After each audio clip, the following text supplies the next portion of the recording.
la culture, bonjour. On y est, derrière moi, c'est mon nouveau terrain de jeu. Donc on va faire un petit tour rapide, que je vous montre ça. Je me coupe moi-même, et je m'en excuse, je me pardonnerai plus tard. C'est pour vous dire que donc, cette vidéo c'est bien la deuxième d'une série qui fera plusieurs vidéos. La première que vous pourrez retrouver ici vous présentera un peu le contexte, un peu le pourquoi du comment et ce que je veux faire. Et puis donc la deuxième vidéo ici ce sera le tour du terrain, et il y en aura plusieurs à venir. Allez, je me redonne la parole. Point de situation, je vous incruste une carte. Donc là on se trouve à l'entrée du terrain, le terrain est derrière moi. Devant moi, donc derrière vous, il y a une prairie qui aujourd'hui sert à faire du foin principalement, dont je ne suis pas le propriétaire, mais dont j'ai un droit de passage qui me permet d'accéder à mon terrain juste derrière. Donc le terrain il est enclavé derrière. Ça a un inconvénient peut-être, c'est que j'ai pas accès direct, et il faut que ça se passe bien avec le propriétaire de la prairie, mais il n'y a pas de raison, je l'ai contacté déjà, voilà, on s'est présenté. Le gros avantage c'est que je ne suis pas directement sur la route, donc une dose de calme supplémentaire. Le terrain, voilà, il faut le connaître pour y aller, hein. En gros, il n'est pas, voilà, pas visible de la route. Donc ça, moi, je trouve que c'est un avantage. On va y avancer. Je vais mettre comme ça l'appareil photo en différents endroits. Allez, c'est parti. Allez, j'ai un peu avancé l'entrée. Je vous remets la situation. Le terrain aujourd'hui, c'est une prairie qui n'a pas été tondue de l'an dernier, pour la petite histoire. Le propriétaire de la prairie d'à côté, dont je viens de vous parler, prenait ce terrain là aussi pour entretien, et du coup faisait du foin. Il entretenait le terrain en tracteur, en faisant du foin. Moi du coup je lui ai demandé que c'était plus nécessaire de faire ça, parce que comme je vous l'ai déjà précisé dans ma vidéo précédente, l'objectif c'est ici de laisser un peu la nature évoluer en l'accompagnant, en plantant des essences moi qui m'intéressent, des arbres et des plantes qui m'intéressent. Mais je ne vais pas tondre tout le terrain tous les ans pour pas faire un verger classique tondu. Moi je veux que ça évolue, je veux qu'il y ait des plantes naturelles qui arrivent, et par-ci par-là planter des fruitiers ou des plantes qui m'intéressent. Donc ce qu'on voit ici déjà derrière, le terrain c'est une prairie, mais il est quand même bordé tout autour d'arbres. J'ai pas encore fait la reconnaissance de tous les arbres, il y a pas mal de frênes d'après ce que j'ai pu voir.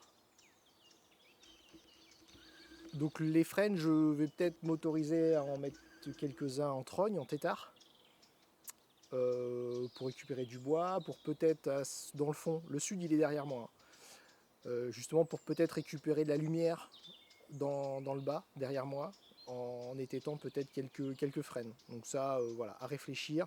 Globalement, on ne se précipite pas, hein. Là, cette année, ça va plutôt être de l'observation, quelques plantes, mais beaucoup d'observation. Même si je l'ai déjà observé là, depuis quelques mois, même avant la signature, hein, je suis venu observer quand même.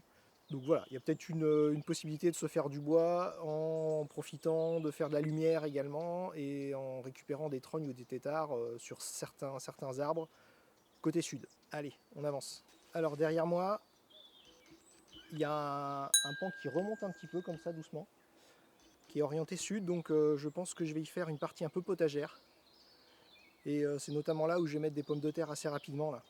Voilà, on est quand là, on est mi-avril, donc avant fin avril, je vais venir faire des pommes de terre ici. Je vous ferai une petite vidéo, parce que là, ce qu'on voit, c'est qu'il y a une prairie, il y a des arbres qui m'arrivent à la taille, et donc je vous montrerai comment je fais pour planter des pommes de terre là-dedans directement. Depuis que je suis arrivé, là, il y a à peu près 10 minutes, j'ai fait fuir un chevreuil dans le fond là-bas. Je l'ai entendu galoper dans la forêt, derrière. J'ai fait envoler quelques canards colverts, je vais vous montrer pourquoi. Pas mal d'insectes que j'entends, des oiseaux. Déjà, la présence de chevreuil, ça veut dire qu'il va falloir que je protège les plantations sensibles. Donc ça, c'est voilà, une petite observation à prendre en compte. Alors je ne sais pas si ça s'entend dans la vidéo, il y a un petit bruit sympa. C'est aussi une des raisons pour lesquelles j'ai acheté ce terrain. C'est que j'ai la présence d'eau sur le terrain. Je vais vous montrer ça tout de suite.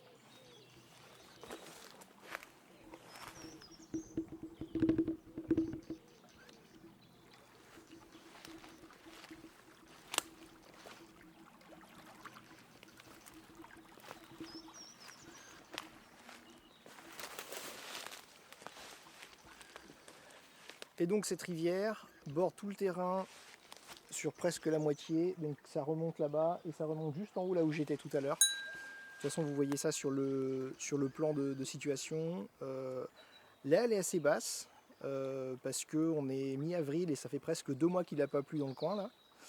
Donc on est déjà un peu sec, mais voilà, je l'ai observé un petit peu l'an dernier. Même en août elle n'est pas complètement sèche. C'est-à-dire que ça coule à hauteur de 10-15 litres seconde. C'est pas énorme, mais éventuellement ça permet de prendre un seau ou deux pour arroser des petites choses qui auraient un peu chaud. Il y a un inconvénient, effectivement, c'est que cette rivière déborde tous les ans et m'inonde une partie du terrain. Selon les années, un quart, un tiers, la moitié. Les grosses années, la moitié. Il y a une partie haute là-bas que je vous ai montré dans le fond. Il va falloir que j'utilise aussi ces creux et ces bosses pour planter les bonnes essences. Voilà. Dans les creux, on va mettre des espèces qui supportent d'avoir les pieds dans l'eau quelques semaines. Alors ça ne dure jamais très longtemps, hein, c'est 2-3 semaines. En hiver, souvent février. Mais voilà, il faut en prendre en compte. Je vous ferai une vidéo là-dessus, je pense, sur toute la partie inondation, pluviométrie. Voilà. Il y a pas mal de sites, il y a Vigicru, il y a des sites où on a tous les relevés. Il y a un relevé là, qui est pas très loin d'ici, sur cette rivière. Donc voilà, tous les jours, tous les mois, il y a les hauteurs, les débits. Donc c'est assez intéressant, moi j'ai commencé à pas mal regarder un peu ce qu'il en était. Donc je vous ferai peut-être une vidéo dans l'année là-dessus. Allez, on est passé en haut. On est en du terrain, donc derrière vous c'est une forêt. Pas mal de violettes d'ailleurs, je vous mettrai une petite photo, c'est joli. L'avantage c'est que ce terrain il va bien se compléter avec celui de ma maison principale. Enfin de ma maison d'ailleurs, j'en ai qu'une. Celui de ma maison, donc il est très peu de sol, très drainant. Là-bas, hein, le paillage c'est un peu obligatoire. Beaucoup d'arrosage du coup, enfin pas mal d'arrosage nécessaire. Et surtout très drainant. L'inconvénient principal, c'est qu'il y a des arbres que j'ai jamais réussi à faire pousser sur mon terrain, type des saules. Des saules, j'ai essayé d'en planter plusieurs, c'est pas assez humide, il n'y a pas assez de profondeur de sol, voilà, c'est pas possible. Et donc ce terrain-là, il va bien se compléter, parce que là, du coup, il y a une atmosphère un peu plus humide avec la rivière, il est entouré de forêts, donc biodiversité déjà présente, donc ça va être, je pense, un avantage. Alors il y aura d'autres inconvénients, du coup. Les arbres qui craignent un petit peu l'eau, d'avoir les pieds dans l'eau l'hiver, c'est pas là que je les mettrai, mais du coup voilà, avec les deux terrains ça me permet d'avoir un truc assez complémentaire. Allez, on bouge. Voilà, c'était le tour du terrain rapido. Donc il n'y a plus qu'à, comme on dit. Premier truc, je vais planter mes patates. Deuxième truc, je vais faire quelques chemins pour que ce soit plus sympa de venir et que je sois pas obligé de prendre les bottes à chaque fois, qu'on puisse venir en basket quand même et en short. Ce sera quand même plus sympa. Donc juste quelques chemins, voilà, débroussaillés là-dedans. Et puis après, voilà, cette année ce sera plutôt léger, pas grand chose, mais je prévois à l'automne de venir y planter pas mal de trucs. Donc voilà, à réfléchir et puis on se précipite pas. Donc la prochaine vidéo ici, ça va être la plantation des patates à partir de rien, enfin à partir d'une prairie. Et puis peut-être après quelques éléments de design que je commence à réfléchir. Donc une petite vidéo peut-être sur le design. C'est pas un gros mot, hein, c'est un concept en permaculture qui permet de voilà, géographiquement organiser un espace. Donc je vous ferai une petite vidéo là-dessus. Allez, à bientôt, ciao.